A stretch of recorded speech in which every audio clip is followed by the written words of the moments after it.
क्या आपको पता है कि ब्रह्म मुहूर्त सिर्फ एक समय नहीं बल्कि जीवन का सबसे बड़ा रहस्य है? क्या आपने कभी सोचा है कि क्यों ऋषि, मुनि, योगी और स्वयं भगवान विष्णु तक इस विशेष समय को इतना महत्वपूर्ण मानते थे? आज हम आपको एक ऐसी दिव्य कथा सुनाने जा रहे हैं जिसे सुनकर आपकी आंखें खुल जाएंगी, आपका मन जाग उठेगा और आपके भीतर एक नई ऊर्जा का संचार होगा। यह सिर्फ एक कहानी नहीं बल्कि एक ऐसा गुप्त ज्ञान है जिसे जानने के बाद आपका जीवन पहले जैसा नहीं रहेगा। आपने शायद सुना होगा कि ब्रह्म मुहूर्त में उठने से बुद्धि तेज होती है, शरीर स्वस्थ रहता है और सफलता प्राप्त होती है।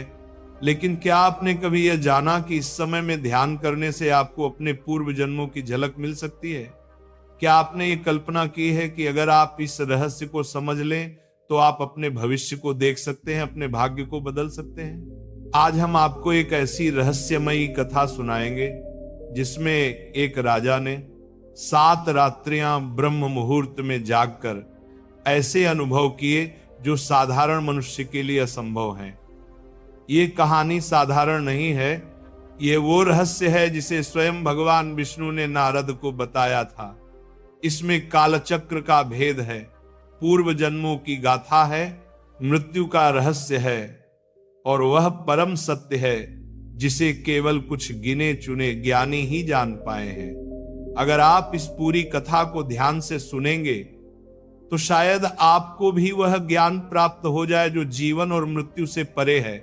लेकिन याद रखिए, यह कोई साधारण कथा नहीं, यह जीवन को बदलने वाला अनुभव है। इसीलिए इसे अधूरा छोड़कर मत जाइए, इसे अंत तक सुनिए, क्योंकि अंत में आपको वो गूढ़ ज्ञान मिलेगा जो हजारों ग्रंथों को पढ़ने के बाद भी नहीं मिलता। तो आइए इस दिव्य कथा की ओर बढ़ते हैं और जानते हैं ब्रह्म मुहूर्त का सबसे बड़ा रहस्य। सत्यलोक के दिव्य वातावरण में एक दिन नारद मुनि भगवान विष्णु के समक्ष उपस्थित हुए। उनकी वीणा से मधुर ध्वनि गूंज रही थी, लेकिन उनके हृदय में एक जिज्ञासा थी। वे भगवान विष्णु के चरणों में प्रणाम कर बोले, हे प्रभु, मैंने अनेक पुराणों, वेदों और शास्त्रों का अध्ययन किया है, किंतु एक प्रश्न मेरे मन में बार बार उठता है। जब मैं पृथ्वी लोक पर जाता हूं तो देखता हूं कि कुछ मनुष्य अलौकिक तेज से संपन्न होते हैं, उनका मन शांत, शरीर निरोग और बुद्धि प्रखर होती है। वहीं कुछ लोग आलस्य, दुख और अशांति में लिप्त रहते हैं। इस अंतर का कारण क्या है? क्या इसका संबंध जागरण के समय से है? क्या ऐसा कोई विशेष समय है जब ब्रह्मांड की दिव्य ऊर्जा मानव के लिए सहज सुलभ हो जाती है? भगवान विष्णु मंद मुस्कान के साथ बोले, हे नारद, तुमने बहुत ही गूढ़ प्रश्न किया है। यह भेद साधारण नहीं बल्कि अत्यंत महत्वपूर्ण है। इसका रहस्य ब्रह्म मुहूर्त में छिपा हुआ है। यह वही समय है जब ब्रह्मांड की समस्त सकारात्मक ऊर्जा पृथ्वी पर बहने लगती है। यह मुहूर्त देवताओं, नश्यों और सिद्ध पुरुषों का प्रिय समय है। इस काल में जो जागता है वह स्वयं ब्रह्मांड की दिव्यता को अपने भीतर समाहित कर सकता है। नारद मुनि ने फिर प्रश्न किया, हे प्रभु, यदि ब्रह्म मुहूर्त इतना शक्तिशाली है तो कृपया मुझे एक ऐसी कथा सुनाइए जिससे इसका वास्तविक प्रभाव स्पष्ट हो सके। भगवान विष्णु बोले, हे नारद, ध्यान पूर्वक सुनो। मैं तुम्हें एक अत्यंत प्राचीन कथा सुनाने जा रहा हूं जिसे सुनकर तुम स्वयं ब्रह्म मुहूर्त की महिमा को समझ सकोगे। यह कथा एक ऐसे राजा की है जो ब्रह्म मुहूर्त के प्रभाव से जीवन मृत्यु के बंधनों को पार कर सका। बहुत समय पहले की बात है, पृथ्वी लोक पर सौम्यनगर नामक एक समृद्ध राज्य था।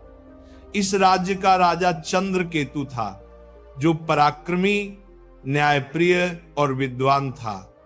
उसकी प्रजा उससे अत्यंत प्रेम करती थी, क्योंकि वह न केवल एक कुशल योद्धा था बल्कि संतों और गरीबों का सम्मान भी करता था। परंतु एक समस्या थी, राजा का मन सदैव अशांत रहता था। अपार वैभव, शक्ति और भोग विलास होने के बावजूद भी उसे शांति नहीं मिलती थी। राजमहल में सुख सुविधाओं की कोई कमी नहीं थी, लेकिन जब भी वह रात्रि को सोता तो उसे अजीब अजीब स्वप्न आते। कभी वह देखता कि वह एक अंधकार में गुफा में फंसा है, कभी ऐसा प्रतीत होता कि कोई अदृश्य शक्ति उसे पुकार रही है, किंतु वह उसे देख नहीं पाता। समय बीतता गया और राजा की अशांति बढ़ने लगी। उसने अपने दरबार के विद्वानों, ब्राह्मणों और ज्योतिषाचार्यों को बुलाकर अपनी समस्या का समाधान पूछा। सभी ने अपने अपने मत दिए, किंतु किसी के पास सटीक उत्तर नहीं था। एक दिन एक वृद्ध साधु उसके दरबार में आए। उनकी आंखों में अपार शांति और मुख पर दिव्य तेज था। राजा ने हाथ जोड़कर कहा, हे ऋषिवर, मैं दिन रात भोग विलास में लिप्त रहने वाला राजा हूं, परंतु न जाने क्यों मेरे मन को शांति नहीं मिलती। कृपया मुझे इस दुख से मुक्त होने का उपाय बताइए। जस्सी कुछ क्षण चुप रहे, फिर बोले, हे राजन, तुम्हारी समस्या का समाधान केवल एक ही है। तुम्हें ब्रह्म मुहूर्त में जागने और साधना करने का अभ्यास करना होगा। यही वह समय है जब परमात्मा स्वयं अपनी दिव्य ऊर्जा इस संसार में प्रसारित करते हैं। जो इस समय का लाभ उठाता है वह अपने समस्त पापों से मुक्त होकर मोक्ष के मार्ग पर बढ़ता है। राजा चौंक उठा। उसने पहले कभी इस विषय में नहीं सुना था। उसने पूछा, हे जीवर, क्या मात्र ब्रह्म मुहूर्त में जागने से मेरी समस्या का समाधान हो सकता है? यह कैसे संभव है? नस्सी मुस्कुराए और बोले, राजन, संसार में प्रत्येक वस्तु का एक निश्चित समय होता है। जैसे सूर्योदय से पहले आकाश में हल्की लालिमा प्रकट होती है, वैसे ही आत्मा के जागरण का भी एक समय होता है। यदि तुम इस समय में जागकर साधना करोगे तो तुम्हारे समस्त मानसिक क्लेश समाप्त हो जाएंगे।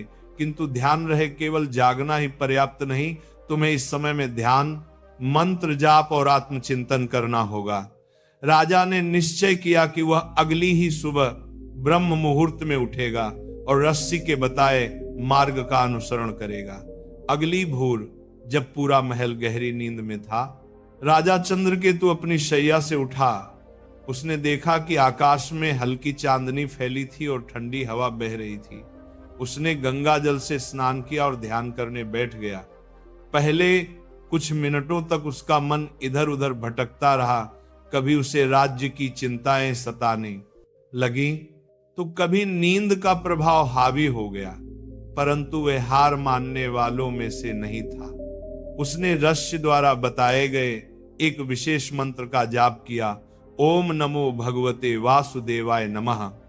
कुछ ही क्षणों में उसके भीतर एक दिव्य शांति का अनुभव होने लगा। जैसे जैसे वह मंत्र का जाप करता गया, वैसे वैसे उसका चित्त स्थिर होने लगा। जब वह ध्यान से उठा तो उसने अनुभव किया कि उसका मन पहले से अधिक हल्का और शांत है। ऐसा प्रतीत हो रहा था जैसे कोई अदृश्य शक्ति उसे स्नेहपूर्वक आलिंगन कर रही हो। राजा अत्यंत प्रसन्न हुआ और अगले दिन पुनः ब्रह्म मुहूर्त में जागने का संकल्प लिया। उसने वर्षी को अपने अनुभव के बारे में बताया। वर्षी मुस्कुराए और बोले, राजन, ये तो बस प्रारंभ है। यदि तुम इसी प्रकार निरंतर ब्रह्म मुहूर्त में जागकर साधना करते रहोगे तो कुछ ही समय में तुम्हें दिव्य रहस्यों की अनुभूति होने लगेगी। राजा चंद्र